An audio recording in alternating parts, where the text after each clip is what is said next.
Apagado.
No se escucha nada.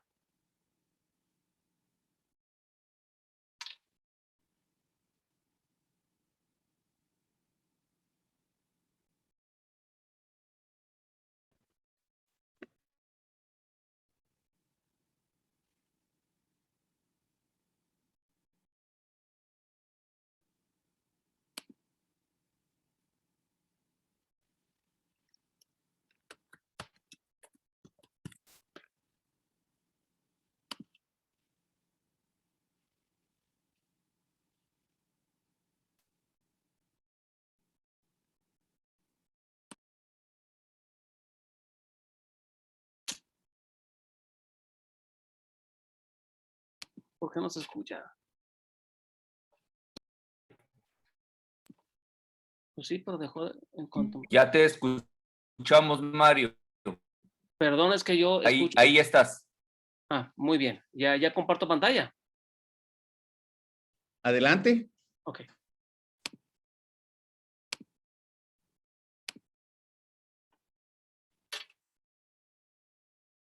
Muchas buenas noches. Es un gran gusto estar con ustedes en esta plática sobre evaluación multidimensional del control del asma en pediatría. Antes que todo, quiero agradecer a mi amigo el doctor Eduardo Lara por la amable invitación para participar en este tipo de eventos masivos que llevan como objetivo fundamental el compartir experiencias y conceptos en el campo de la pediatría. Y para mí es un honor el día de hoy platicar sobre la evaluación multidimensional del control en el paciente con asma en pediatría. ¿Por qué hablamos de control del asma? ¿Por qué hablar de este tema? Bueno, sabemos que se ha mencionado desde hace ya casi 20 años que el tratamiento del asma se basa no solamente en la evaluación de la severidad de la enfermedad, sino también es un objetivo importante el alcanzar, y no solamente alcanzar, sino mantener el control de la enfermedad. Existe un acuerdo general de que los pacientes con asma desafortunadamente no se encuentran controlados de manera adecuada en la mayoría de los casos. Así entonces, en los últimos años se han desarrollado numerosas estrategias con el objetivo de poder determinar el nivel de control del asma, con el objetivo fundamental de poder guiar los cambios o las modificaciones pertinentes en el tratamiento a largo plazo. Se ha mencionado a lo largo de los años en las diferentes guías que el objetivo es subir escalones en la, opciones terapéuticas para alcanzar el control, y una vez que este control se mantiene por un tiempo razonable, tratar de encontrar la opción mínima de tratamiento para que el paciente mantenga ese control.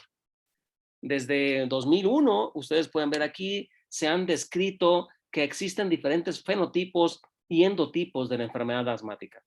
Un fenotipo se define como la característica clínica observable en un individuo que resulta de la interacción del genotipo y de los factores ambientales, mientras que el endotipo se refiere a un subtipo de la condición clínica, pero que es definido por diferentes mecanismos fisiopatológicos que los distinguen de los demás y que, por supuesto, permiten identificar una opción o un blanco terapéutico dirigido precisamente por esas características. Así entonces, cuando tenemos a un individuo cuyo genoma lo lleva a interactuar con el medio ambiente y a encontrarse con diversos factores desencadenantes y además factores de riesgo, es posible que se expresen diferentes fenotipos clínicos de la enfermedad y así entonces el tratamiento se guía al identificar estos síntomas que caracterizan a los fenotipos clínicos del padecimiento. Pero es posible también que podamos identificar diferentes características fisiopatológicas moleculares del padecimiento, de tal manera que el tratamiento es guiado por elementos que se conocen como biomarcadores, que constituyen finalmente una herramienta que permite guiar el manejo. El asma finalmente es un síndrome complejo que se caracteriza pues por, como hemos mencionado, diferentes elementos fenotípicos como el inicio de los síntomas, la inflamación y calibre de la vía aérea, si tiene o no hiperreactividad bronquial, la remodelación de la vía aérea, y así entonces se hace una evaluación y debe de ser de manera apropiada para que finalmente, guiado por síntomas, pero no únicamente síntomas, sino biomarcadores y función pulmonar, se establezcan estrategias de manejo multidisciplinario con el objetivo de que el paciente alcance y mantenga el control de su padecimiento. Los fenotipos de asma en la actualidad se definen como de dos tipos fundamentales: aquellos que tienen inflamación tipo 2 y aquellos que no tienen inflamación tipo 2. Los fenotipos de inflamación tipo 2 se denominan como inflamación eosinofílica no alérgica e inflamación eosinofílica alérgica, caracterizada pues por el incremento de la inmunoglobulina E. Por otro lado, existen patrones mixtos y sobre todo otros tipos conocidos como más bien endotipos no 2 o no tipo 2, que son los neutrofílicos y los paucigranulocíticos, como veremos en la siguiente diapositiva. Aquí podemos ver una combinación de los 4 diferentes endotipos de la enfermedad asmática. Aquí sobre un color, digamos, un poquito verde o amarillo, se observa un fenotipo T2, o un fenotipo 2, y aquí en rosa otro fenotipo 2. Mientras que en azul y en más o menos el color un poquito rosita morado, se observa los fenotipos no T2. Entonces, el fenotipo eosinofílico alérgico, pues sabemos pues que involucra un contacto con un alergeno, la expresión por las células presentadoras de antígeno y se activan pues en la respuesta TH2 con estimulación de células cebadas y finalmente pues la liberación de diferentes interleucinas y de producción de IgE, y que cuando el paciente se vuelve a poner en contacto con el alergeno, pues vuelve a presentar finalmente la cascada inflamatoria tipo eosinofílica alérgica. Y los biomarcadores que caracterizan este endotipo de la enfermedad, pues es la fracción salada de óxido nítrico, los eosinófilos en sangre o en esputo, y sobre todo la IgE total elevada, así como IgE específica y mediciones pues séricas o por pruebas cutáneas. Sin embargo, la presencia de inflamación eosinofílica también puede ser desencadenada por una vía no alérgica y que tiene que ver con la presencia de daño al epitelio y se liberan diferentes citocinas inflamatorias que llevan a la producción finalmente de interleucina 5, interleucina 13, que estas a su vez pues promueven la inflamación eosinofílica sin involucrar la respuesta alérgica, y esto pues conlleva a cambios estructurales como pues la hiperplasia del músculo liso, y los biomarcadores de este patrón endotípico eosinofílico son pues la fracción salada de óxido nítrico, los eosinófilos y sangre, en sangre o en esputo, mientras que los endotipos no T2 son esta forma neutrofílica y la forma paucigranulocítica. En la forma neutrofílica, pues los biomarcadores son los neutrófilos que se pueden encontrar en niveles elevados en el esputo, y la paucigranulocítica, esta pues carece de biomarcadores en su contexto de análisis del padecimiento. La enfermedad se describe en todas las guías Gina hasta la actualidad, que aunque la inflamación es crónica en la vía respiratoria y es una característica en la mayor parte de los fenotipos de esta enfermedad, la ausencia eventualmente de marcadores de inflamación no debe de excluir el diagnóstico del asma, y en pacientes en los que se demuestra que existe una inflamación variable al flujo de aire y que además se asocia con síntomas respiratorios variables de obstrucción de la vía aérea.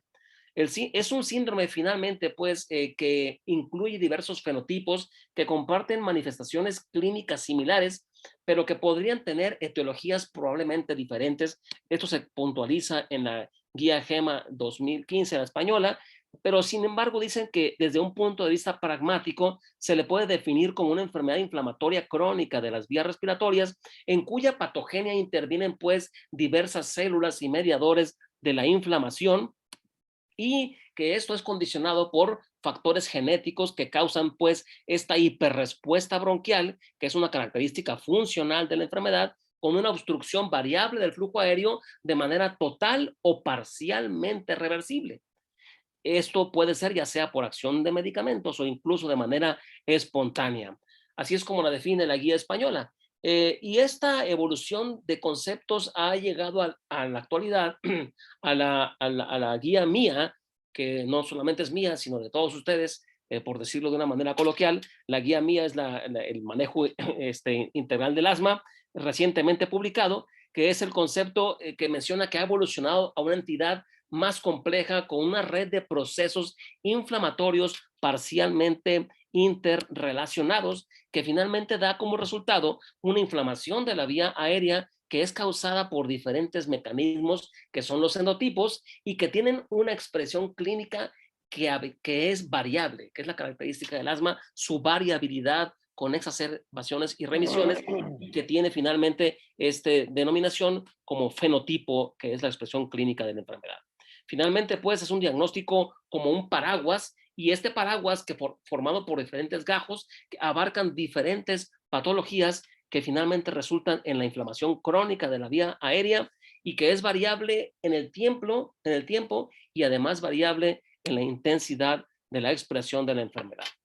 Desde hace algunos años se ha mencionado que en el asma, así como en otras enfermedades, se tiene que llegar a un punto en el que se establezca la medicina de precisión o medicina personalizada, es decir, tratamientos dirigidos hacia las necesidades de pacientes de manera individual, por supuesto basado en características clínicas, fenotípicas o por biomarcadores que finalmente diferencian a un paciente de otro y que pudiera tener ciertas similitudes en la expresión clínica.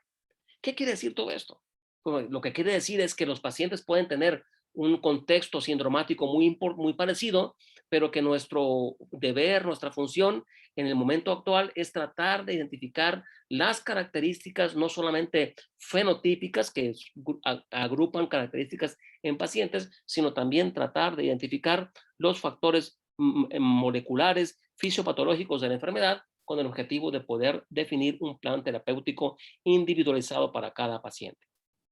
¿Cómo le hacemos para evaluar el control de la enfermedad? Pues en un inicio, cuando vemos a un paciente por primera vez, utilizamos estrategias clínicas, funcionales y de inflamometría. Precisamente las mismas estrategias que se utilizan para la evaluación inicial en el diagnóstico del paciente, con el objetivo de sustentar la presencia de un problema obstructivo de la vía aérea, que es por lo menos reversible de manera parcial, y que hay un contexto inflamatorio con exacerbaciones y remisiones, y que también tratamos de identificar el grado de obstrucción y de inflamación. En este mismo tenor de evaluación, seguimos la evaluación del control del paciente. ¿Cómo lo evaluamos en el seguimiento a largo plazo? No es solamente el diagnóstico, sino en el seguimiento a largo plazo, con el objetivo de identificar precisamente que alcanzamos el control adecuado de la enfermedad. ¿Cómo lo hacemos? Bueno, clínicamente, pues preguntando por síntomas diurnos, nocturnos. Se puede hacer con algunas 4 o 5 preguntas de manera así como que súper importantes, pero también, claro que ustedes conocen que existen tests que están validados y que de manera numérica podemos medir cómo se encuentra la evaluación del control en el paciente en el seguimiento a largo plazo. También podemos utilizar, por supuesto, herramientas que miden la función pulmonar, como la espirometría, y más recientemente, como diremos en un momento en esta plática, la oscilometría de impulso. También podemos investigar con qué frecuencia el paciente usa medicamentos de rescate, con qué frecuencia acude a urgencia, el ausentismo laboral, escolar, el impacto de la enfermedad y, por supuesto, los marcadores de inflamación o biomarcadores que nos permiten identificar en los endotipos que inicialmente comentamos al principio de esta plática. La última actualización de la guía GINA vuelve a ratificar lo que se mencionaba anteriormente, que hay como que elementos básicos que hay que preguntar en cada paciente. Y aquí podemos ver estos 4 datos clínicos en relación con síntomas diurnos.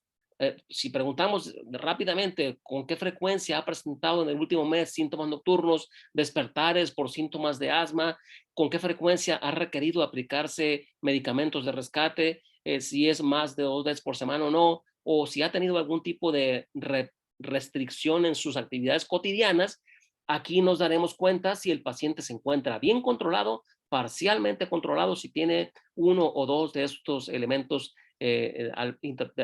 clínicos, o bien que no esté controlado cuando tengamos 3 o más de estos elementos en la respuesta afirmativa. De esta manera tenemos una idea muy rápida y global sobre el escenario del paciente en el contexto del control, y por supuesto que cuando nos encontramos con esto podemos aplicar herramientas clínicas que nos permitan identificar de manera más objetiva o numérica, como puede ser la prueba de ACQ o la prueba de ACT, que numéricamente nos indica el nivel del control, como veremos más adelante. En esta guía GEMA también se menciona pues que el componente de control lo divide en componente de discapacidad y en el componente de riesgo. Igual pregunta por síntomas diurnos, necesidad de medicamentos de rescate, limitaciones a sus actividades, pero aquí ellos incluyen también la función pulmonar. O sea que nos ofrece todavía otra herramienta en este abordaje inicial para saber si el paciente tiene un control completo, bueno, parcial o nada, dependiendo pues de la magnitud, de la frecuencia de los síntomas diurnos, nocturnos y necesidad de medicamentos de rescate, así como del deterioro de la función pulmonar. La guía GEMA pues menciona que es como una meta importante llegar al control apropiado de la enfermedad asmática. Y el control significa, por un lado, alcanzar el control en el contexto de definido de esto por los síntomas, o sea, por ausencia de síntomas, ausencia de medicamentos de rescate, mejoría de la función pulmonar y mejoría de la actividad física. Y por otro lado, reducir los riesgos. Entonces, el control tiene que ver con los síntomas y con los riesgos. Y los riesgos, pues lo definen la función pulmonar que puede estar deteriorada, la frecuencia de crisis asmáticas, la presencia de efectos secundarios y, por supuesto, la caída marcada de la función pulmonar. Y este escenario es el que tenemos que tener siempre en mente en los pacientes cuando le damos el seguimiento para el control a largo plazo. ¿Cómo evaluamos el control? Bueno, pues tenemos medidas subjetivas como es la preguntarle al paciente por elementos clínicos que definitivamente pues dependen de lo que nos digan, por ese motivo son subjetivos, los síntomas diurnos, nocturnos, con qué frecuencia el paciente utiliza medicamentos de rescate y qué tanto repercusión tiene en su actividad. Pero también hay que mencionar que existen medidas objetivas. La medición de la función respiratoria a través de, por ejemplo, un simple flujómetro de Wright que le demos al paciente para que se esté midiendo de manera regular el flujo respiratorio pico, o bien hacer una espirometría. Y por supuesto, de manera más reciente, bueno, aquí puse una referencia, pero agregué yo a esta diapositiva la oscilometría de impulso, porque este es un elemento o una herramienta que recientemente ha aparecido y que nos permite conocer el comportamiento de la obstrucción en la vía aérea distal. Nos permite saber la resistencia de la vía aérea periférica o la obstrucción de la vía aérea periférica. Y por otro lado, el óxido nítrico exhalado, que es la fracción exhalada de óxido nítrico, que también finalmente es una medición objetiva porque nos indica de manera directa la inflamación eosinofílica. Sin embargo, es importante destacar que cuando uno hace una medición de manera aislada, pues no es suficiente. Puede haber una pobre correlación entre síntomas y entre función pulmonar, entre síntomas y entre medición de la fracción exhalada de óxido nítrico. Por lo tanto, se destaca la importancia de tratar de aplicar la mayor cantidad de herramientas posibles en un mismo individuo. Hablando de la prueba de la fracción exhalada de óxido nítrico, pues permite evaluar diferentes aspectos del asma y ayuda a tomar decisiones de manera objetiva acerca del tratamiento, qué le voy a dar al paciente la primera vez que lo veo y sobre todo de alcanzar y mantener el control al reducir la inflamación crónica medida de manera objetiva por la fracción exhalada de óxido nítrico y de esta manera pues lograr disminuir el riesgo futuro, sobre todo la aparición de exacerbaciones. Sin embargo, pues cuando existe una discrepancia, y esta parte es muy importante, cuando analizamos a un paciente en el contexto multidimensional, que son por varios elementos, y encontramos que no hay una correlación o existe pues una discrepancia entre estas tres dimensiones, que es la clínica, la función pulmonar y el grado de inflamación, es importante que nosotros como médicos nos pongamos las pilas y busquemos qué está ocurriendo con el paciente porque como que las cosas no cuadran. Y ahorita vamos a ver algunos ejemplos de casos clínicos que podemos encontrar cierta discrepancia entre la clínica, la función pulmonar y la inflamometría, y esto nos obliga a pensar y buscar de manera intencionada la posibilidad de que estemos frente a una comorbilidad o incluso ante una condición incluida en el diagnóstico diferencial. ¿Cuáles son las utilidades pues, de la medición de la fracción azarada de óxido nítrico? Pues es una herramienta complementaria para el diagnóstico de asma. Es una herramienta útil. No quiere decir que un paciente con asma que tenga feno normal, no, o sea, una persona que pensemos que tenga asma y tenga feno normal, no tiene asma porque el feno es normal. Así como también es posible que haya individuos que tengan incrementado el feno y podrían no tener asma. Entonces es muy importante utilizarla como una herramienta complementaria. Por ese motivo se dice que es una herramienta complementaria para el diagnóstico. Y cuando tenemos este elemento apoyando al diagnóstico, nos permite decidir qué dosis tenemos que utilizar del tratamiento con corticoides inhalados, así como también permite apoyarnos en el manejo, en el seguimiento del paciente y ajustar la dosis. Porque si el objetivo de los medicamentos esteroideos es tratar la inflamación y en el seguimiento de un paciente veo que la fracción azarada de óxido nítrico se mantiene elevada, una posibilidad es que el paciente requiera una dosis más alta de esteroides. Y digo una posibilidad porque hay más, como vamos a ver adelante. Entonces, pues es una herramienta muy importante también en la evaluación del paciente con asma grave para elegir, por ejemplo, si requiere algún medicamento biológico, como son los anticuerpos monoclonales. Y por supuesto, finalmente resulta una herramienta muy importante en el paciente que tiene asma de difícil de tratar. Sobre todo porque nos ayuda a investigar si hay realmente adherencia terapéutica y si tiene riesgo de pérdida de la función pulmonar y por supuesto buscar diagnósticos diferenciales y comorbilidades. Ahorita decía que una de las opciones en el paciente que tenemos con seguimiento con asma y que está con tratamiento de control y el óxido nítrico está elevado, una posibilidad es que requiera dosis más alta, pero la otra muy importante es que cuestionemos que el paciente realmente se esté aplicando el medicamento, lo que ustedes conocen como adherencia al tratamiento. Entonces, así las cosas, quiero mostrarles aquí, por ejemplo, este fue un estudio, miren, que lo hicimos acá en Chihuahua, en el Hospital Infantil de Especialidades de Chihuahua, en el Hospital Ángeles, juntamos pacientes y analizamos en el 2013, ya por supuesto que existían publicaciones de feno, pero si ustedes recuerdan, por aquellas épocas no se identificaba todavía como una herramienta verdaderamente útil para el manejo del asma. Las guías internacionales decían, el feno puede ser, pero no estamos convencidos de que sirva realmente para el seguimiento y diagnóstico de la enfermedad asmática. Ustedes deben de recordar eso. Pues bueno, por aquellas fechas nosotros hicimos un estudio que publicamos aquí junto con el doctor José Antonio Castro Rodríguez, a un grupo de pacientes los analizamos y vean cómo vimos que los que tenían feno menor a 20 partes por billón, el 80.5% de ellos tenían la prueba de asma control test de más de 20 puntos. Mientras que los que tenían feno más de 20, es decir, que tenían inflamación, el 60% apenas tenían la prueba de asma control test mayor a 20 puntos. Y por otro lado, cuando el feno era menor a 20 partes por billón, nos encontramos con que el FEB1 el promedio era 94%, mientras que en aquellos que el feno era más de 20 partes por billón, el FEB1 se encontraba significativamente disminuido comparado con aquellos en los que no estaban inflamados. Y sobre todo también otro elemento importante fue comparar la fracción azarada de óxido nítrico con la prueba de reto con ejercicio. Aquellos que tenían feno menor a 20 tenían una prueba de reto positiva en el 42% de los casos. Y aquellos que tenían feno arriba de 20, la prueba de reto con ejercicio era positiva en el 71% de los pacientes. Y con esto, esta fue la primera publicación de la correlación de la fracción azarada de óxido nítrico con la prueba de función pulmonar y evaluación clínica en niños latinos y fue publicada en la revista, en el Journal of Asthma.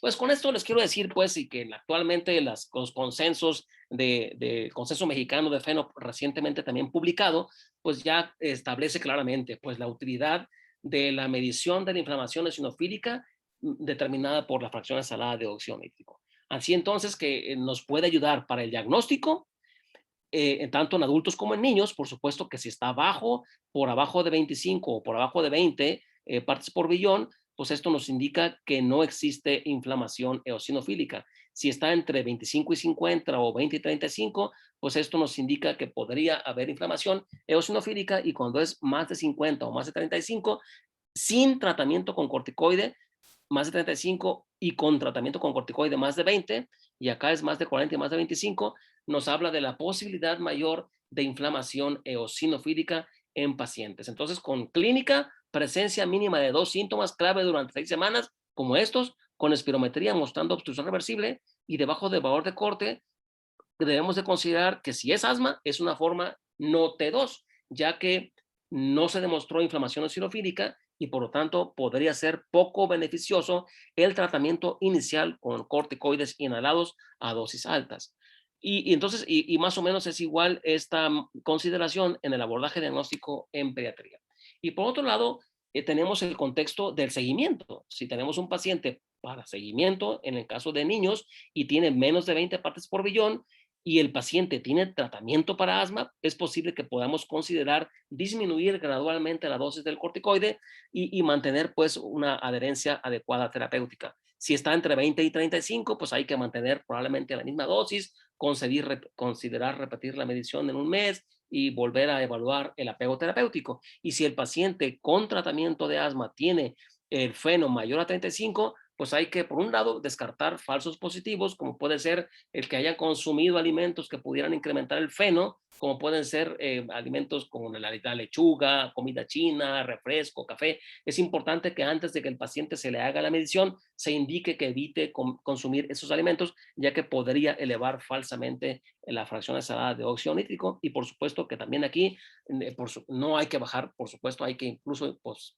incrementar la dosis del esteroide y revisar pues la técnica de inhalación de los medicamentos. Igualmente, en un paciente pediátrico, en el monitoreo de síntomas, cuando tiene una medición de FeNO menor a 20, pues es posible que la inflamación TH2 o no exista, o que encontremos otra condición como el reflujo gastroesofágico, que podría ser una comorbilidad, que el paciente con asma que no mejora en sus síntomas tuviera una fracción salada menos de 20.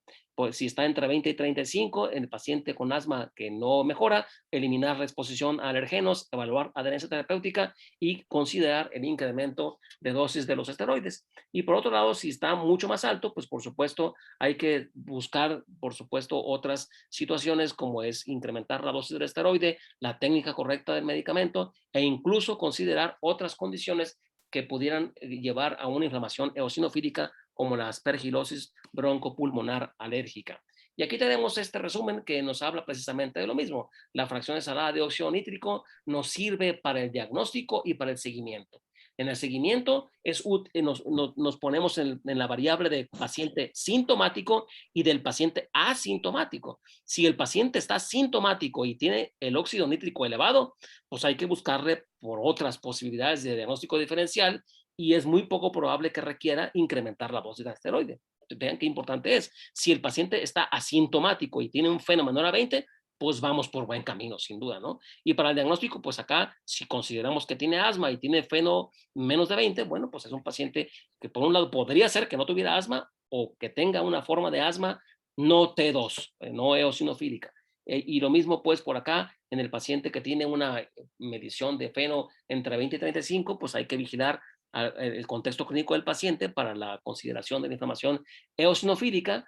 Y en pacientes que tengan síntomas en el seguimiento y que tengan estos niveles de FeNO, pues hay que pensar estas cosas que hemos mencionado, la dosis, la adherencia o incluso la resistencia a los esteroides. Y en el que se encuentra sin síntomas y que tenga un FeNO entre 25 y 50, pues hay que estar buscando la dosis apropiada, el apego terapéutico, y si tienes no síntomas y tiene el FeNO elevado, quizás sea un paciente sobreevaluador clínico, es decir, que dice sentirse bien cuando realmente no está completamente bien. Y por supuesto que esta situación se marca más todavía cuando el feno se encuentra a niveles más de 50 en adultos o más de 35 en niños, en el mismo contexto de diagnóstico o de seguimiento, si es sintomático o asintomático. Así las cosas, voy a comentar con ustedes un flujograma que nos permite como que aterrizar todo esto que hemos venido comentando en las diapositivas anteriores. Tenemos a un paciente conocido con asma que le aplicamos la prueba clínica de control de asma, que es la prueba de ACT, y tiene más de 20 puntos. Si tiene más de 20 puntos la prueba de ACT, entonces nos preguntamos cómo se encuentra el feno. Si el feno se encuentra a menos de 20 partes por billón, si no está el feno, o sea, es decir, si estuviera elevado aquí, bueno, analizamos otra tabla. Pero si el feno está menos de 20 partes por billón, entonces le hacemos una espirometría. Y si esta espirometría nos indica que la F1 sobre FBC se encuentra por arriba del límite inferior de la normalidad y la FBC es más de 80, es una espirometría normal. Si es un paciente que no tiene, que tiene una condición clínica apropiada y que la espirometría basal es normal, entonces le hacemos una prueba de reto con ejercicio. Si esta prueba de reto con ejercicios es sin cambios, entonces podemos decir que es un paciente que tiene buen control de asma, porque no tiene síntomas, porque el feno está menos de 20, porque la espirometría basal es normal y porque le hice una prueba de reto con ejercicio y no tuvo cambios. Por otro lado, podría ser que la respuesta a esta pregunta es que sí tenga cambios. Es decir, la pregunta es, ¿la prueba de reto con ejercicios no tiene cambios? Pues no, sí tiene cambios. Hay reducción del FEV1 más del 10%. Si esto sucede, entonces podemos decir que este es un paciente realmente con asma no controlada, aún y cuando aparentemente con la prueba clínica de control de asma diga el paciente que esté muy bien porque tenga una prueba mayor de 20 puntos, la espirometría basal sea normal, pero se cae el FEV1 con el reto con ejercicio. Esto es muy importante porque nos refleja la verdadera necesidad de hacer pruebas de reto con ejercicio. Una espirometría basal normal no descarta que eventualmente las cosas pudieran estar en el contexto de la hiperreactividad. Así entonces, en este paciente podríamos decir que tiene asma no controlada, pero que no tiene inflamación eosinofílica, que posiblemente sea un fenotipo neutrofílico o que podría estar cursando con una hiperreactividad bronquial postinfecciosa. Y hay una variable que hay que agregar también aquí. Una pregunta que tenemos que hacerle al paciente: ¿recibió recientemente un esteroide sistémico en los últimos días? Porque si dice que sí, entonces este feno que se encuentra a menos de 20 partes por billón en el contexto de la hiperactividad bronquial se explicaría porque recibió recientemente esteroides. Ustedes saben que los esteroides bajan de manera potente la inflamación eosinofílica y consecuentemente la medición de feno. Entonces es una variable que habría que agregar aquí en este cuadro. La otra situación es que la espirometría esta que estábamos preguntándonos si era normal, resulta que no es normal. O sea, la espirometría tiene una relación F1 sobre FBC menor al límite inferior de la normalidad, lo que indica un patrón obstructivo, y clasificamos la obstrucción de acuerdo al FEV1, en leve, moderada, moderadamente grave, grave y muy grave. Entonces, pues, si es así, entonces hacemos una prueba de reversibilidad. Si esta prueba de reversibilidad con salbutamol es positiva, es decir, que incrementa el FEV1 más de 12% y más de 200 mililitros, el FEV1 y o el FBC, si la respuesta a esto es que sí, entonces podemos decir que este individuo que estaba clínicamente sin síntomas, que no tiene aparentemente inflamación eosinofílica, pero que está obstruido y que responde al broncodilatador, tiene asma no controlada, con obstrucción reversible, pero que no tiene inflamación eosinofílica. Es posible que tenga una inflamación neutrofílica y también la otra cosa que hay que investigar es que pudiera tener reflujo gastroesofágico con esofagitis que lleva esto a la broncoconstricción por vía vagal y que por supuesto no tiene nada que ver con los eosinófilos. Si la prueba de reversibilidad no es positiva, entonces podría ser considerado darle un ciclo de esteroides, aunque aquí hay que decir, cuidado, quizás este paciente realmente no requiere esteroides. ¿Por qué? Pues porque no tiene inflamación eosinofílica. Y la inflamación eosinofílica es un indicador del uso, de la utilidad del esteroide. Si no tiene inflamación eosinofílica, esta consideración podría ser poco probable, ¿no? Pero bueno, finalmente, si deciden ustedes dar un esteroide cuando los valores de feno sean normales y la pregunta que nos haríamos es, ¿sigue obstruido? Y la respuesta es no, pues resulta que mejoró. Bueno, pues este paciente no leyó los libros, ¿verdad? Porque no debería haber respondido al esteroide, pero sí hay casos que finalmente mejoran. Bueno, pues entonces culminamos con el mismo cuadro que hayamos dicho acá, que tiene asma no controlada con obstrucción reversible, y seguimos planteando la posibilidad de un fenotipo neutrofílico y de otras comorbilidades. Y si el paciente persiste con obstrucción, pues por supuesto que tenemos que considerar otros diagnósticos diferenciales de la patología obstructiva e incluso del reflujo gastroesofágico con esofagitis que puede llevar al broncoespasmo por vía vagal. Y por otro lado, la otra consideración, en el sentido de que la pregunta esta de que el FEB1 sobre FS no tenía este escenario, sino que más bien el FEB1 sobre FS se encuentra por arriba del límite inferior de la normalidad, pero con FBC y FEB1 menor al 80%, bueno, esto cambia las cosas, nos da vuelta al asunto y decir, ah, caray, este paciente que tiene muchos síntomas y que no tiene inflamación eosinofílica y que la espirometría tiene esta característica de FEB1 sobre FBC mayor al límite inferior de la normalidad, esto habla con FBC menor al 80% del predicho, habla de la posibilidad de que estemos viendo realmente una enfermedad no obstructiva, sino más bien sugestiva de restricción. Y eso pues cambia todo el panorama. En otro escenario que podríamos tener es el paciente que tiene una prueba de asma control test más de 20 puntos. O sea, el paciente dice sentirse bastante bien porque tiene más de 20 puntos. Ustedes recuerdan que la puntuación mayor son 25. Entonces, ¿el paciente tiene una prueba de asma control test mayor a 20 puntos? Sí. Ok, ¿cómo está el feno? ¿Está más de 20 niños o más de 35 en adultos? No, bueno, si está en ese camino, ahorita lo vamos, esto corresponde a la figura anterior que ya analizamos, pero en el caso de que sí tenga feno elevado, eso nos indica que tiene inflamación eosinofílica. Es un paciente que se encuentra sin síntomas, pero que tiene inflamación eosinofílica. Entonces, esto nos debe hacer como que prender un foco de alerta ahí de que algo no anda bien, porque es un paciente que dice sentirse bien. Le hacemos una espirometría.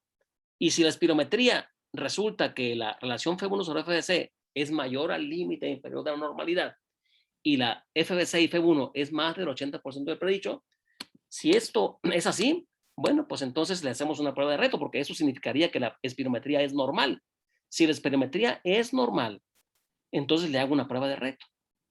En este paciente que no tiene síntomas, que tiene inflamación eosinofílica, que tiene una espirometría basal normal, estoy obligado a hacer una prueba de reto con ejercicio.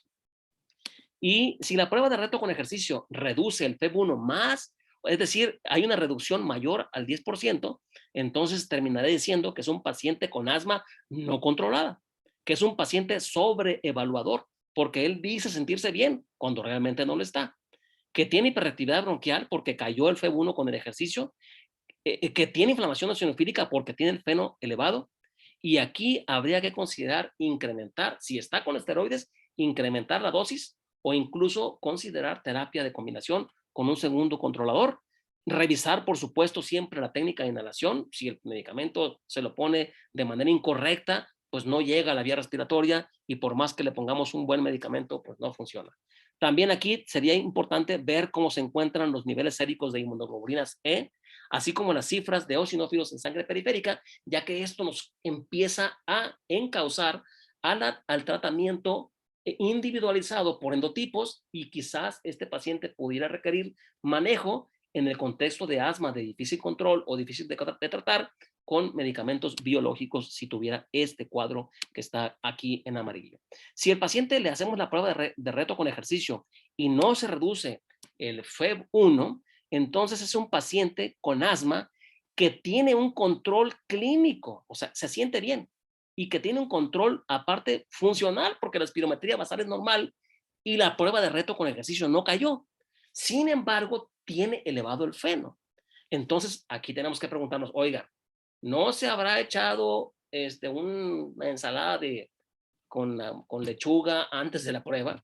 No se habrá comido unos tacos de barbacoa con ensalada, con lechuga y con un poquito de otros productos que puedan incrementar. No se habrá comido comida china, no habrá tomado un café, refresco con cola, porque eso incrementa el feno. No tendrá sinusitis o bronquiectasias. Entonces, esto nos hace pensar en otras cosas. Entonces, aquí habría que considerar el incremento de esteroides, pero sobre todo hay que enfocarnos en preguntarnos si habrá algún elemento que podría provocar falsamente elevado el feno o que podría tener una comorbilidad que también incrementa el feno. Por supuesto que hay que revisar siempre la técnica de inhalación. En el caso de que esta espirometría que estamos diciendo aquí, que es normal, no sea normal, es decir, que tenga una relación entre el volumen expiratorio forzado al primer segundo y la capacidad vital forzada menor al límite inferior de la normalidad. Esta relación habitualmente es como entre el 70 y el 80%. Mientras más joven es el paciente, es el 80 o más por ciento. Eso quiere decir que en el primer segundo se saca más del 80% de la capacidad vital, en el primer segundo.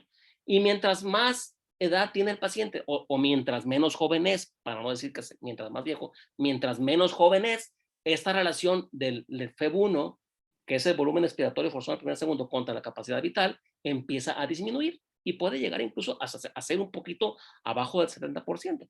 Por ese motivo es que antes se decía que esta relación era como del 70% abajo, obstrucción, o del 90% en niños. Pero ahora se dice que es mejor decirlo abajo del límite inferior de la normalidad, tomado en base, pues, de una base de datos de estudios poblacionales. Bueno, si esta relación FEV1 sobre FBC está por debajo del límite inferior de la normalidad, entonces el paciente tiene obstrucción. Y si tiene obstrucción, tenemos que saber qué grado de obstrucción es, y para clasificarlo nos vamos al FEV1 y ahí podemos decir que si es obstrucción leve, del 70 al 100% del predicho, moderada, del 60 al 69% del predicho, moderadamente grave del 50 al 59, grave del 35 al 49 y muy grave cuando el FEV1 está menos del 35% del valor predicho o del valor normal para su edad, de acuerdo con su edad, estatura, género y talla, ¿no? Entonces, pues, si esta situación es así, hay que graduarla siempre, siempre tenemos que decir qué grado de obstrucción tiene, y no solamente decir está obstruido, sino hay que saber si responde con salbutamol. Y si el paciente responde con el salbutamol porque incrementa el FEV1 más de 12% y 200 mililitros, o el FBC más de 12% y 200 mililitros después de ponerle salbutamol, entonces decimos que tiene una reversibilidad a la obstrucción. Y en este escenario del paciente que dice sentirse bien, que tiene inflamación eosinofílica, que tiene obstrucción, que es reversible, diremos que tiene asma no controlada, con obstrucción reversible, con inflamación eosinofílica. Pero el paciente dice sentirse bien. Entonces es un paciente sobreevaluador clínico. Y hay que investigar, por supuesto, en estos pacientes el apego al tratamiento. Hay que considerar si el apego es bueno y la técnica es correcta, pues incrementar probablemente la dosis de esteroide, considerar un segundo controlador o incluso un tercer controlador, nunca dejar de revisar la técnica de inhalación y por supuesto que aquí empezamos a encarrilarnos a identificar la inflamación eosinofílica con otros elementos, como es los eosinófilos de sangre periférica y por supuesto también la inflamación eosinofílica alérgica a través de la medición de la inmunoglobulina E, ya que esto nos perfilaría a un tratamiento por endotipos de manera personalizada. Si esta prueba de reversibilidad no es positiva y tiene inflamación eosinofílica, ahí sí, de todas está indicado darle al paciente un ciclo corto de esteroides y repetir la espirometría en una semana o dos, ¿verdad? Porque el paciente tiene obstrucción con inflamación eosinofílica. Y es posible que no revirtió porque la obstrucción no solamente es por broncoespasmo, sino también por inflamación de la pared de la mucosa bronquial. Entonces, si el paciente, después de darle el esteroide, le repetimos la espirometría y nos preguntamos, ¿sigue obstruido? Y la respuesta es, no, ya mejoró. Bueno, pues entonces es un paciente que tenía lo que ya comentamos en el cuadro anterior. Pero resulta que el paciente podría sí estar todavía obstruido. Y si está obstruido todavía a pesar de ese camino, entonces, pues, habría que considerar diagnósticos diferenciales. Aquí en este punto, donde nos preguntamos si persiste obstruido después de un ciclo de esteroide, también sería bueno conocer cómo está la fracción exhalada de óxido nítrico, porque lo esperado es que haya disminuido. Pero si resulta que disminuyó y que además de esto persiste obstruido, pues capaz de que tiene otra cosa. Hay que investigar el diagnóstico diferencial, ya que no todo lo que silba es asma. Entonces, pues, en el otro escenario del FEV1 sobre FSC menor al límite, la pregunta es que la respuesta a esta pregunta es que no, o sea que tiene un FEV1 sobre FSC mayor al límite inferior, pero la capacidad vital forzada y el FEV1 están menor al 80% del predicho. Esto nos lleva a la consideración de probable su enfermedad restrictiva. Se llama sugestivo de restricción. No lo podemos categorizar absolutamente porque una espirometría no es absoluta para el diagnóstico de restricción, es sugestiva de restricción. Podría todavía ser que este paciente tenga tan incrementado el volumen residual que disminuye la capacidad vital. Muy bien, pues entonces aquí, pues, ¿qué habría que hacer? Pues investigar estas cosas que están aquí en relación con la enfermedad restrictiva. Aquí me están poniendo unas rayitas. Estaría padre que no las pusieran, porque van a seguir apareciendo en las siguientes diapositivas. Muy bien, pues este otro escenario es si nos preguntamos la prueba de asma control test que se encuentre por debajo de 20 puntos. Cuando a un paciente le preguntamos el asma control test indica menos de 20 puntos, quiere decir que no está bien las cosas. Si no están bien las cosas, tenemos que preguntarnos cómo está el feno. Si el feno está elevado en un paciente sintomático, la pregunta siguiente, bueno, si no es esta la respuesta, esta es la figura la siguiente que vamos a analizar ahorita. Pero en el caso de que sí tenga baja puntuación del asma control test y tenga inflamación eosinofílica, entonces nos preguntamos cómo está la espirometría. Si la espirometría, nos preguntamos cómo está esta relación FEV1 sobre FDC y si esta relación es normal, entonces le hacemos prueba de reto. O sea, siempre, si tenemos una espirometría normal, debemos de hacer dos posibilidades, o una prueba de reto o incluso una prueba broncodilatadora. Una espirometría normal es posible que incluso mejore con broncodilatadores, ¿eh? Y si incrementa el FEV1 más de 200 mililitros y el FBC o más del 12%, habla, aunque la espirometría basal sea normal, nos indicaría que había realmente un trastorno obstructivo. Pero bueno, estamos aquí hablando de la importancia de la prueba de reto con ejercicio.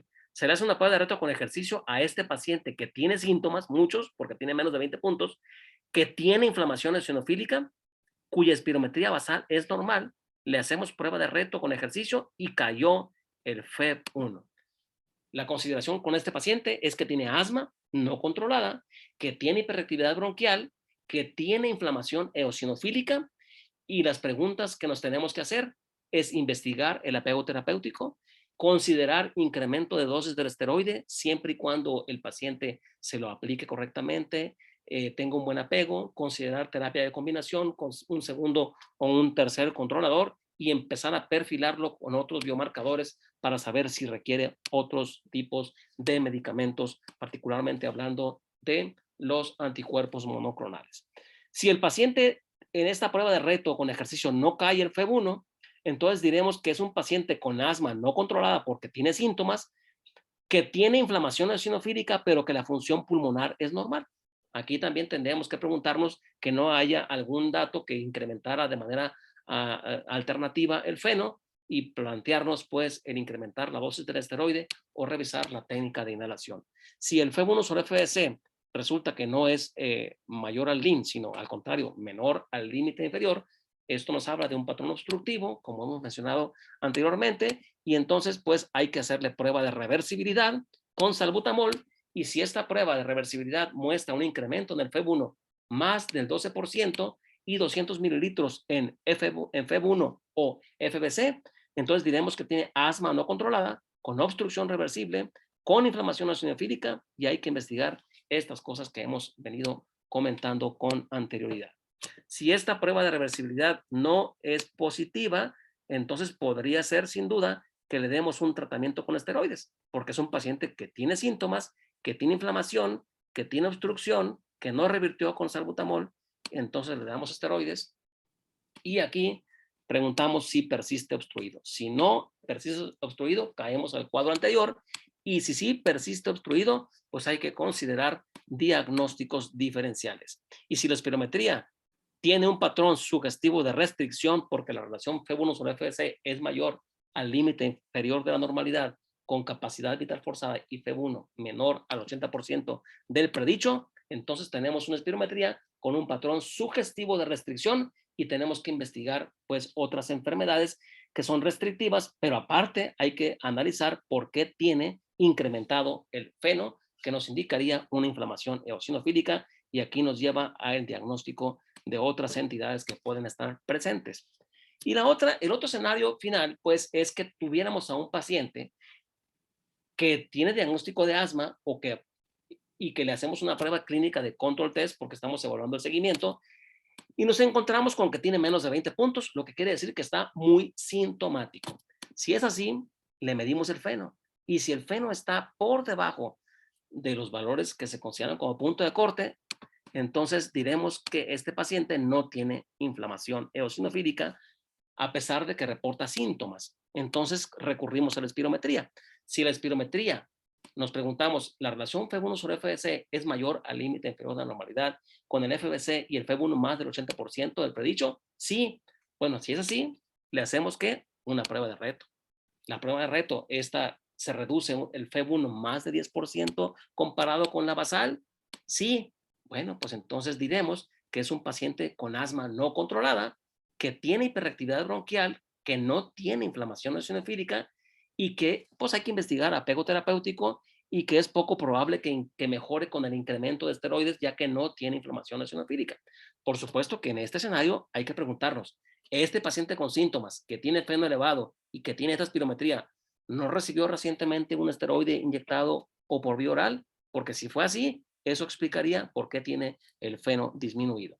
Bueno, si no es todo esto, entonces podríamos pensar que tuviéramos un paciente con un fenotipo no T2, o sea, que fuera una inflamación neutrofílica. También siempre es importante revisar técnica de inhalación y buscar comorbilidades. Y en el caso de que la prueba de reto con ejercicio no caiga el FEV1, es un paciente entonces que tiene síntomas, porque tiene la prueba menor a 20 puntos, que no tiene inflamación eosinofílica, que la espirometría basal es normal y que la prueba de reto con ejercicio no tiene cambios. Entonces aquí nos detenemos y diremos, ¿tendrá este paciente realmente asma? ¿Será que tenga disfunción de cuerdas vocales? Habrá que ver la curva inspiratoria de la espirometría, de la flujo-volumen, porque en la disfunción de cuerdas vocales podríamos tener la suerte de que se corte durante la inspiración, o bien hacer una laringoscopía. O podría ser que estuviéramos frente a un paciente con tos de origen psicológico. Vean qué importante es entonces. Síntomas sin inflamación, con espirometría basal normal, con reto con ejercicios sin cambios. Todo esto es hacia la normalidad, evaluar, por supuesto, diagnósticos diferenciales. En el caso de que la espirometría tuviera un patrón obstructivo, entonces evaluamos la reversibilidad. En un paciente que tiene síntomas, que no tiene inflamación eosinofílica, que tiene obstrucción, en la prueba basal nos interesa saber si responde al broncodilatador. Si mejora con el broncodilatador, entonces diremos que es un paciente con asma no controlada porque la prueba clínica está baja, menos de 20 puntos, no tiene inflamación eosinofílica, pero tiene obstrucción que es reversible. Entonces diremos que tiene asma, pero que no tiene inflamación eosinofílica y que es poco probable que requiera incrementar la dosis del esteroide y que es muy importante revisar la técnica de inhalación e investigar comorbilidades entre las que están muy frecuentemente involucradas el reflujo gastroesofágico con esofagitis. El planteamiento de dar esteroides sería muy en duda porque no tiene inflamación eosinofílica, pero bueno, pues podría ser que se lo den, ¿verdad? Si persiste con obstrucción, si se resolvió con el esteroide, bueno, pues como decíamos hace rato, el paciente no leyó los libros y resulta que sí lo quería. Esto es poco probable. Y la otra es que si persista con obstrucción, entonces habría que enfocarnos en el diagnóstico diferencial, así como también si la pregunta de esta espirometría, que no es normal, pero que tampoco tiene obstrucción, sino que tiene un patrón sugestivo de restricción, pues hay que buscar algunas enfermedades que tengan el contexto de la enfermedad restrictiva. Muy bien, esta fue la tabla que ya analizamos. Y ya para casi finalizar esta parte de la combinación de elementos clínicos, este es un paciente que le hicimos una prueba clínica de asma control test y estaba en 15 puntos. El feno estaba en 40 partes por billón. Le hicimos una espirometría cuya relación FEB1 sobre FBC estaba en 0.6 y el FEB1 estaba en 60% del predicho. O sea, tenía una obstrucción moderada. Y le pusimos albutamol y el FEB1 incrementó un 25% y más de 200 mililitros. Entonces es un paciente con asma no controlada en todos los elementos. Entonces hay que preguntarnos, si no tiene tratamiento, pues hay que darle tratamiento. Si tiene tratamiento, pues hay que investigar el apego, hay que investigar dosis de esteroide y posiblemente combinación de medicamentos y hay que perfilarlo con otros biomarcadores para ver si requiere un tratamiento personalizado con anticuerpos monoclonales de acuerdo con el tipo de endotipo de la enfermedad. Este paciente reporta 25 puntos, no tiene inflamación eosinofílica, tiene una espirometría basal normal y tiene una prueba de reto con ejercicio sin cambios. Este es un paciente con asma bien controlada. Si está así de bien el paciente, nos preguntamos cuánto tiempo tiene con tratamiento, si tiene más de 3 o 4 meses y estamos en una época del año en la que no se pone habitualmente mal, pues le podemos sin duda empezar a bajar el tratamiento. Este es un paciente que tiene una prueba clínica de control test de 17 puntos, está abajo de 20, tiene una medición de feno normal, la espirometría basal está por debajo del LIM y después de que le ponen salbutamol mejora un 15% el FEB1 y más de 200 mililitros. Es un paciente con asma no controlada. Hay que descartar causas que puedan disminuir el feno. ¿Como cuál? Fíjense que si hay pacientes que acuden a los dos estudios, espirometría y feno, y le hacen primero la espirometría y después el feno, y luego aparte el reto con ejercicio y después el feno, pues aunque tuviera el feno elevado, es posible que haya salido disminuido porque estuvo haciendo ejercicio antes de la prueba y estuvo haciendo maniobras. Entonces tenemos que decirles a nuestros técnicos, si le vamos a hacer espirometría y feno, primero es el feno y después la espirometría. ¿Por qué? Porque esto podría ser una disminución falsa del feno, ¿no? Otra es tratamiento reciente con esteroide, capaz de que este paciente tomó recientemente esteroides y por ese motivo es que tiene el feno disminuido aun y cuando su enfermedad está mal controlada. Y si descartamos todo esto, incluso reflujo gastroesofágico y broncoespasmo por vía vagal, pues investigar entonces la posibilidad de que tenga un fenotipo neutrofílico y si es así, es muy poco probable que el paciente requiera un incremento de tratamiento con esteroides o un segundo controlador. La otra escenario es el paciente que dice sentirse mal, pero que tiene un feno normal, la espirometría basal es normal, la prueba de reto con ejercicio no tiene cambios y se le pone todavía salbutamol y no tiene cambios. Es un paciente entonces cuyo diagnóstico de asma queda seriamente en duda. Habría que considerar que tuviera otra enfermedad, como lo habíamos dicho anteriormente. Y bueno, pues ya casi para finalizar, las próximas diapositivas es para mencionar a ustedes que ahora tenemos en los últimos años otro elemento más en estas herramientas de la evaluación multidimensional, que tiene que ver con las pruebas de función pulmonar en el contexto de la mecánica de la respiración, y me refiero a la oscilometría de impulso. La oscilometría de impulso es un estudio que me permite conocer los patrones obstructivos e incluso sugestivos de restricción, pero sobre todo obstructivos en el contexto del asma, de la displasia broncopulmonar e incluso en fibrosis quística, pero que en lugar de medir volúmenes como lo hace la espirometría, aquí se mide resistencia. Y lo que consiste el estudio de oscilometría es que al paciente se le proporciona pulsos de diferentes ondas, pulsos de presión con ondas a diferentes hertz o velocidades, y entonces estas oscilaciones sobre un flujo de aire permiten calcular de manera indirecta la resistencia en la vía aérea. Y de esta forma conocemos los patrones obstructivos de la vía aérea distal y permite además disecar y poder conocer incluso cuando existe obstrucción de la vía aérea central o es de la vía aérea distal. De tal manera que es un estudio realmente importante porque nos permite analizar estas condiciones de la vía aérea de pequeño calibre. Es ahora pues un estándar importante para evaluar ese tipo de trastornos en la vía aérea periférica.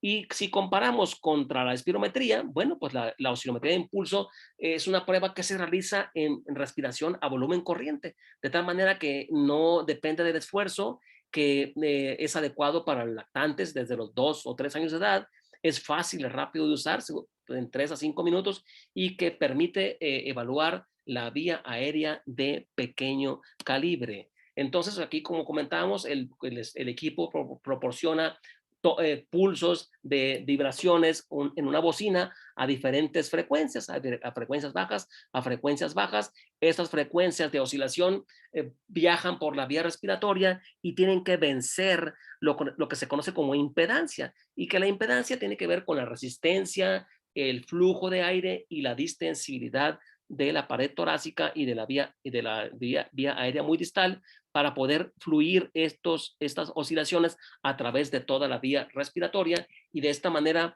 podemos conocer estos componentes de la medición de oscilometría de impulso, que es la resistencia, que es un parámetro que depende pues de los bronquios y de los tubos, y de la reactancia, que es el componente de distensibilidad de la vía aérea muy distal a nivel alveolar y de la caja torácica. Y finalmente podemos conocer con este tipo de estudio estos parámetros, la resistencia a 5 Hz, el cambio de resistencia entre 5 Hz y 20 Hz, que es a una frecuencia baja o una frecuencia muy rápida. 5 Hz son 5 oscilaciones por segundo, 20 Hz son 20 oscilaciones por segundo, y entonces cuando se aplica esta medición de oscilometría de impulso, estos son los parámetros que vemos: la resistencia a un flujo bajo, la resistencia, el cambio de resistencia o el delta de resistencia entre 5 y 20 Hz, y la reactancia. Entonces, con esto podemos conocer si el patrón es normal, es de obstrucción central, cuando está incrementada la resistencia, pero no hay cambio entre la resistencia al principio. Aquí cuando señalo la primera flechita, es la resistencia a 5 Hz, y acá es a 20 Hz. Cuando no hay cambios en la resistencia, pero está incrementada por arriba de esta línea punteada, la resistencia, y esta, que es la reactancia, se mantiene dentro de lo normal, se habla de obstrucción central a nivel traqueal. Cuando esta obstrucción es periférica, entonces tenemos que estos parámetros de la resistencia a baja frecuencia, que es el 5 Hz, y la resistencia a alta frecuencia, que son a 20 Hz, si ustedes se fijan, no está paralelo, no está horizontal, sino está inclinado. Eso quiere decir que el delta, o la diferencia entre la resistencia a 5 Hz y a 20 Hz, es incrementada esta resistencia, está aumentada esta resistencia. Está incrementada la resistencia, pero además está incrementada el cambio de estas resistencias a una velocidad baja o frecuencia baja y a una frecuencia alta. Y aparte están por arriba de lo que se considera como normal. Y la reactancia también se encuentra disminuida acá por abajo de esta línea punteada. Entonces, esto nos habla de obstrucción de la vía aérea periférica. Entonces, finalmente, estos estudios, como es la oscilometría de impulso, es sumamente amigable. El equipo le permite al paciente en edades tempranas de la vida, o a pacientes adultos que no logran hacer un buen esfuerzo de espirometría, o adultos que fueron operados del tórax, del abdomen, que tienen una contraindicación como cirugía de cráneo, de ojo, que no pueden soplar, pues, que no pueden hacer un esfuerzo adecuado para la espirometría. La medición de espirometría de impulso se hace a volumen corriente. Al paciente se le pide nada más que se conecte a la boquilla y respire normal, y el aparato le proporciona las frecuencias diferentes y hace el cálculo, y nos permite finalmente decir si tiene un patrón normal en el que la resistencia a 5 Hz es normal, no hay cambio en la resistencia y la reactancia es normal, o bien que tenga una obstrucción central porque la resistencia a 5 Hz se encuentra elevada, el cambio de resistencias de 5 Hz a 20 Hz es normal y la reactancia es normal. Pues aquí lo podemos ver. Acá están los valores normales, el superior y el inferior, y se encuentra esta elevada, pero esta está normal. Entonces nos habla de un patrón de obstrucción central. Y la otra es que tuviéramos un patrón de obstrucción en la vía aérea distal. ¿Por qué? Pues porque hay un cambio importante en la resistencia a diferentes ciclos, 5 y 20, y aparte la curva de reactancia, que es esta, se encuentra por debajo de esto, lo que incrementa la área de reactancia, y esto finalmente hace que nos indique que existe un patrón de obstrucción periférica, y aparte se pueden hacer, por supuesto, pruebas broncodilatadoras. Si tenemos al paciente con obstrucción demostrado en una oscilometría inicial, le pongo un broncodilatador y le repito el estudio y puedo ver cuando existe una mejoría en esos patrones de incremento en la resistencia y en la estancia, y finalmente puedo indicar de manera objetiva que existe un patrón obstructivo reversible con el uso de broncodilatadores. Y esto es una cosa que es revolucionaria porque nos permite analizar la función pulmonar desde los 2 años de edad.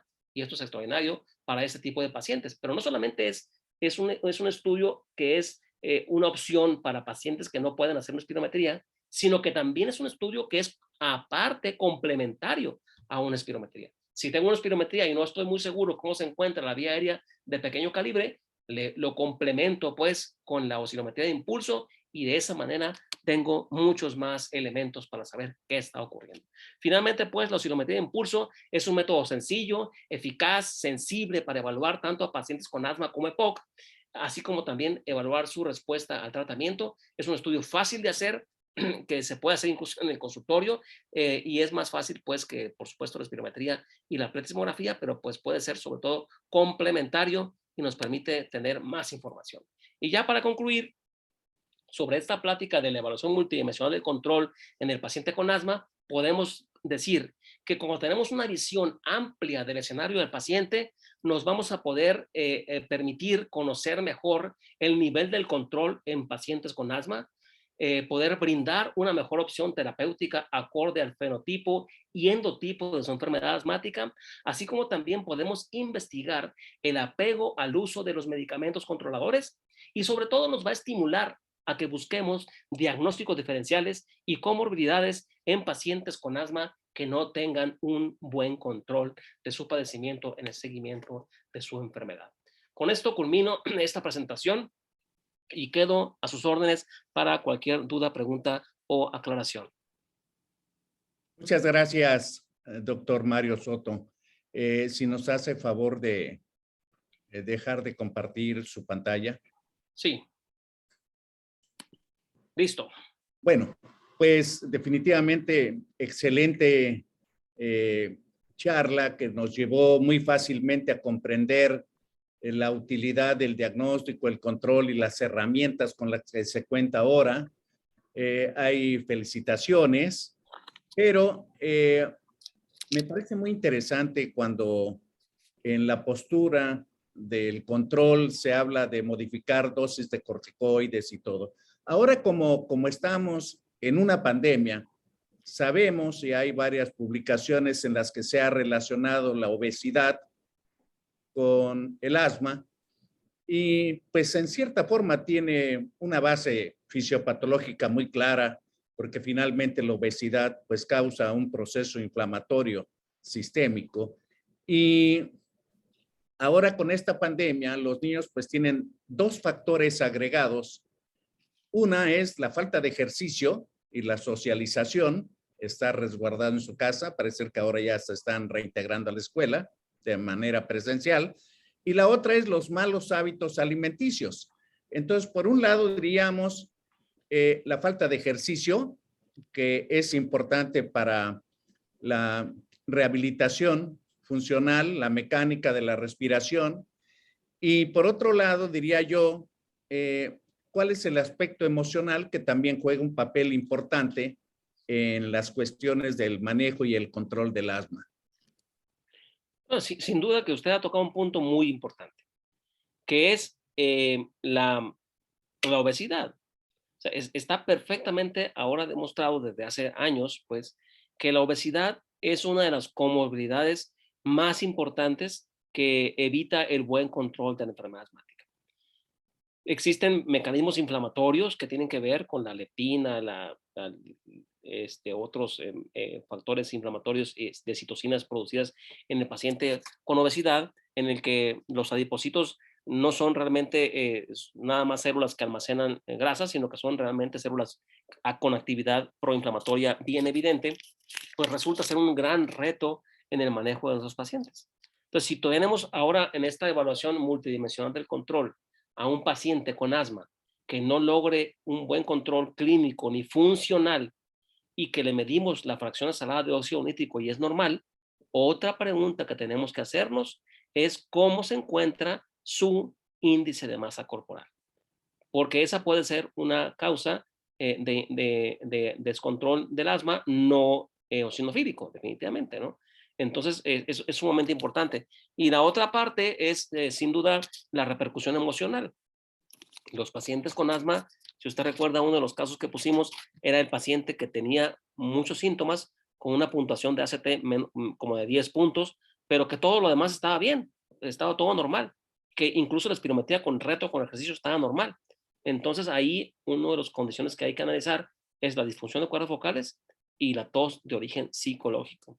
Entonces la disfunción de cuerdas vocales puede tener, una connotación psicológica, ¿no? Aparte entre el reflujo como una causa también. Entonces, pues sin duda tenemos que abrir nuestra mente y pensar en este elemento tan importante que ahora en épocas de pandemia sí, se ha sumado o ha también sido parte de la otra pandemia que hemos vivido en nuestro país, que es precisamente la obesidad.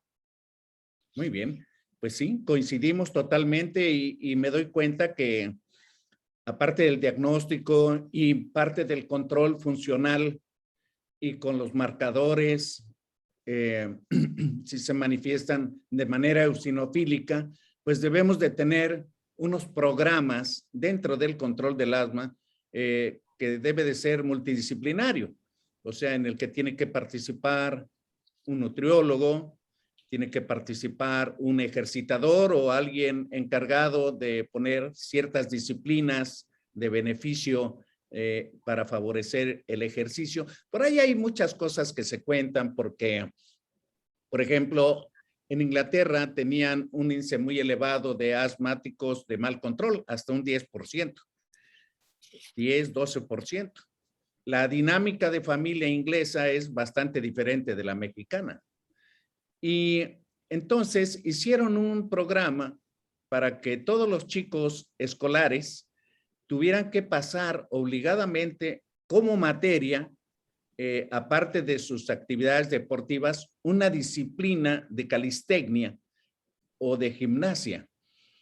Y finalmente, estos pacientes que pasaron tuvieron ventajas porque dejaron de necesitar dosis elevadas de corticoides, mejoraron su función respiratoria y emocionalmente se sintieron mejor adaptados. Hay que recordar que el paciente asmático tiene un patrón, una personalidad de sobreprotección, muy estigmatizado, de a veces baja autoestima, manipulador, toda esta serie de cosas y que al enfrentarse con sus semejantes en una dinámica, lo ponen en la realidad y eso le trae beneficio. A mí me da mucho gusto, Mario, que hayas hablado acerca de las nuevas formas de llevar el control, de la práctico que se puede hacer. Y yo me gustaría que hicieras una recomendación, porque ya estamos sobre el tiempo, muy práctica de los nuevos beneficios diagnósticos que se pueden hacer en el consultorio, en el primer contacto.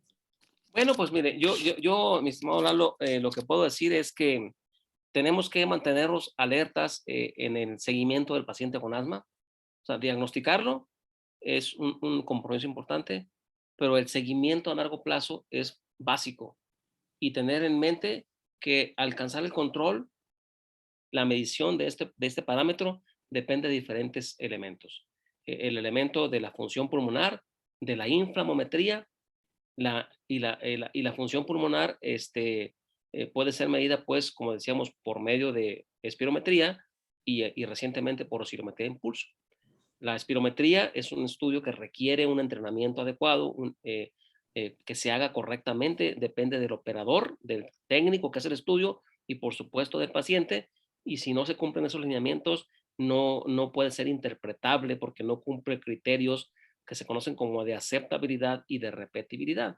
Y puede tener un número importante de contraindicaciones que hay que buscarlas siempre de manera apropiada, pues para no ir a hacer un procedimiento con un paciente que lo ponga en riesgo, ¿no?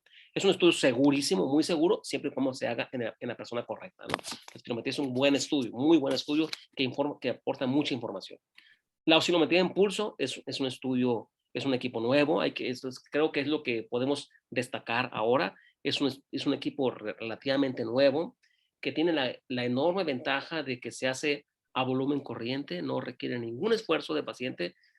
Nos da unas gráficas de interpretación el equipo. Entonces, como que suena atractivo incluso para contar con él en un consultorio. Para los que el dinero no es problema, lo pueden comprar, ¿verdad? Y lo tienen ahí en su consultorio y pues tienen una herramienta adicional. Pero si no, quieren tener la inversión, particularmente hablando de médico de primer contacto, que sepan que existen lugares que cuentan con esos equipos. O sea, hay laboratorios de función pulmonar y hay médicos especialistas, hablando de los neumólogos, que cuentan con equipos para evaluar la función pulmonar y que se apoyen del especialista en neumología pediátrica en el contexto de la evaluación de la función pulmonar para recurrir a esas herramientas que les van a proporcionar mucho valor agregado al, a la evaluación de sus pacientes y al nivel de control y a no bajar la guardia en el seguimiento de estos pacientes. Muchas gracias, muy completo y queda muy claro que para el médico de consultorio, para el médico de la provincia, para el médico del pueblo, el control del asma, en la medida que se controle el asma va a haber menos cuadros agudos. Mientras más cuadros agudos, menos es el control, pero si un paciente lo tienen en esa condición, pues mándenlo con alguien que le pueda hacer unas pruebas y unas recomendaciones para que ustedes la lleven a cabo. Existen muchas formas, muchos sistemas para evaluar como el ACT y todo, cómo va el paciente. Y yo creo que no debemos de permitir que un padecimiento tan terriblemente frecuente, y más si le agregamos el de la obesidad, que hace un doble parámetro ahí, deteriore la calidad de vida de los niños. Yo quiero agradecerte, Mario Soto Ramos, a nombre de la Academia Mexicana de Pediatría, de la Fraternidad Médica por la Salud, Médicos Unidos por México, tu participación, y quiero invitarlos a todos ustedes a las próximas actividades que tendremos en Médicos Unidos por México. Muchas gracias y buenas noches. Gracias a todos ustedes.